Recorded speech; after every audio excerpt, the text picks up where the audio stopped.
So, one of these theories that's going around everywhere is what's known as modern monetary theory. One of the proponents, this lady from Australia, Sheldon something. And then there's a lot of people on the internet that are advocating for this. So, what is MMT? What is modern monetary theory? Well, MMT rests on a core principle that deficit spending is good. In particular, when you don't have quote unquote full employment or full production. So they claim that in that case, which is now, which is always pretty much, government spending is good. You get something for nothing. It's like magical free money because far from being something that has to be paid for, government spending is the government paying us. That's their claim. Which, in the case of most MMT advocates and other net tax consumers, could well be the case. Unfortunately, it's not true for the net tax producers or payers who have to pick up the tab for all this largesse. The entire premise of MMT is just crap. It completely ignores the fact that government spending is inherently redistributionary. Advocates of MMT simply ignore the cost side of the equation and look only at the benefits of government spending. Like it was just magical. But make no mistake, every dollar that the government spends, whether it's financed through taxation, debt, or inflation, is money that comes out of the taxpayer's pocket. In order to make an accurate analysis of things, you need to look at both the benefits of government spending, like the hospitals that are built or the money given to poor people from the government or whatever, and the costs that are incurred. But more importantly, you have to consider the issue of justice. Because wealth doesn't just happen, it is created. So if one group of people go about creating a certain amount of wealth, and in that process of production they divvy amongst themselves the wealth that they have created, and then the government steps in and seizes that wealth and gives it to another group that had nothing to do with the production of that wealth, you have to ask, is this a just result? And the answer is no. It is an injustice for the state to take from those who create to give to those who do not. And this is bad enough in the case of spending on the poor. First, you also have to recognize the vast majority of state spending does not go to the poor. But even most of the money that is explicitly spent on the poor doesn't go to the poor. It goes to the bureaucrats who run poverty programs. The actual amount of money that makes it to a poor person is pretty low.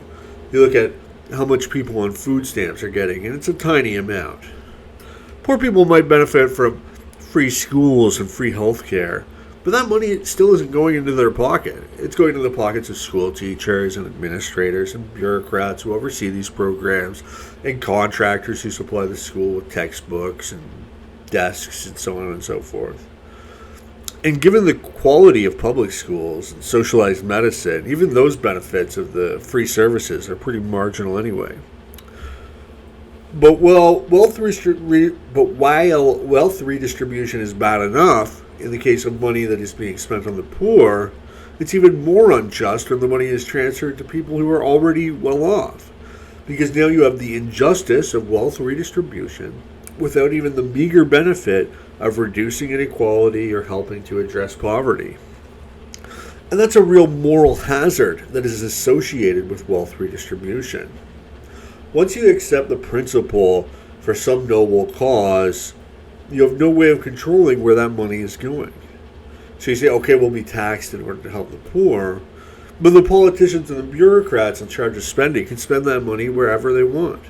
So they end up spending your money, dropping bombs on poor brown people in the third world, or imposing regulations that make it difficult for small businesses to compete with established business interests, or politicians spending your money to other governments around the world in the name of foreign aid. And no, government spending does not boost the economy. That is nonsense. propagated by a false belief in statistics like GDP, which have only a tenuous correlation with economic growth. While it is true that a richer a country is, the higher their GDP is going to be, it is not true that an increase in GDP necessarily corresponds with a growing economy. This is because, far from being productive, government spending is generally consumptive of wealth. Of course, it depends on what the money is spent on, but a great deal of government spending is counterproductive and wealth-destroying or wealth-consuming. Take, for example, the post-secondary educational system.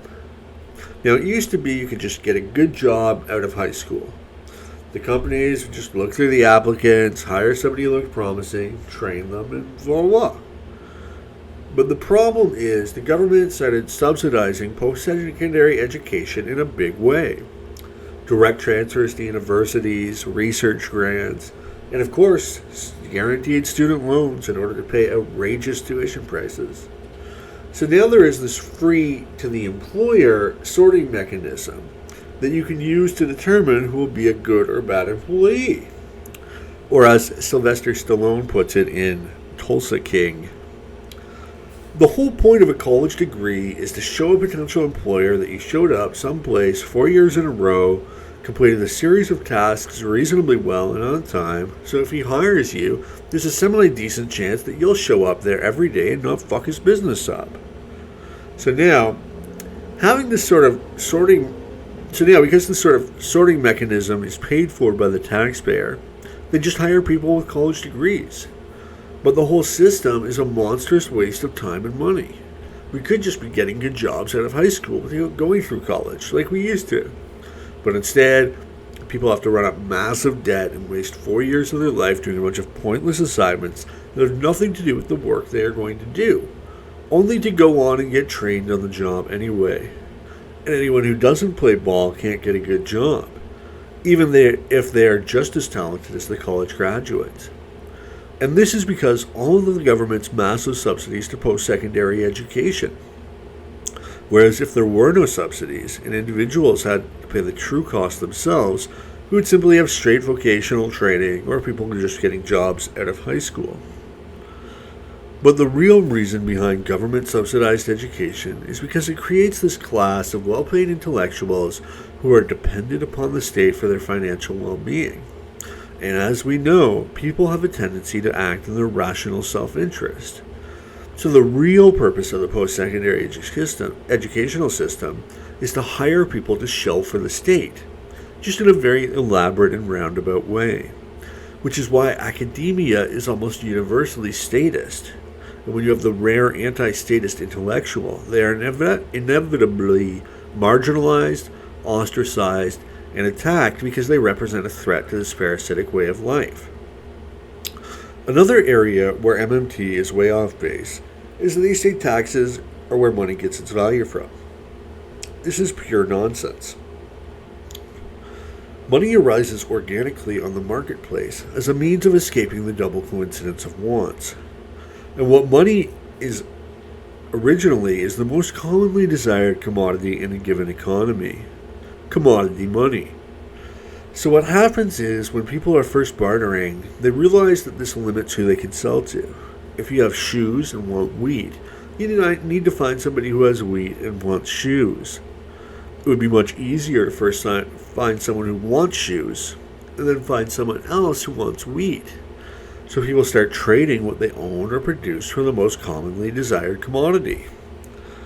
And gold or silver usually won out here because they have several moneyish qualities. Specifically, they don't degrade easily, they're malleable, they're durable, they have a high value to weight ratio, and they're easily divisible. So money gets its value because it helps facilitate trade and because people want it itself for whatever reason as well, but mostly because it helps for trade. It was only much later on that paper money got introduced, and even then it was just receipts for gold because the paper was a lot lighter and easier to carry around. But then governments moved off the gold standard, which was a big mistake, because they wanted to print money and the gold standard prevented that. And that is why a gold standard was a good thing, because it prevented inflation. So the bottom line is, all Modern monetary theory says is the same leftist line of thought that has been in vogue for the last 100 years or so. And that is that government should run up huge deficits financed by inflation and that this will somehow stimulate the economy. But it doesn't.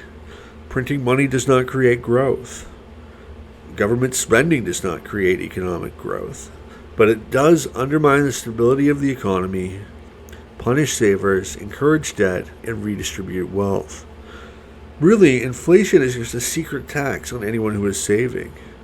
But governments love inflation because it transfers wealth from creditors to debtors. And who is the largest debtor in society? The state. MMT is nonsense. Reject this inflationary, pro-government spending school of thought.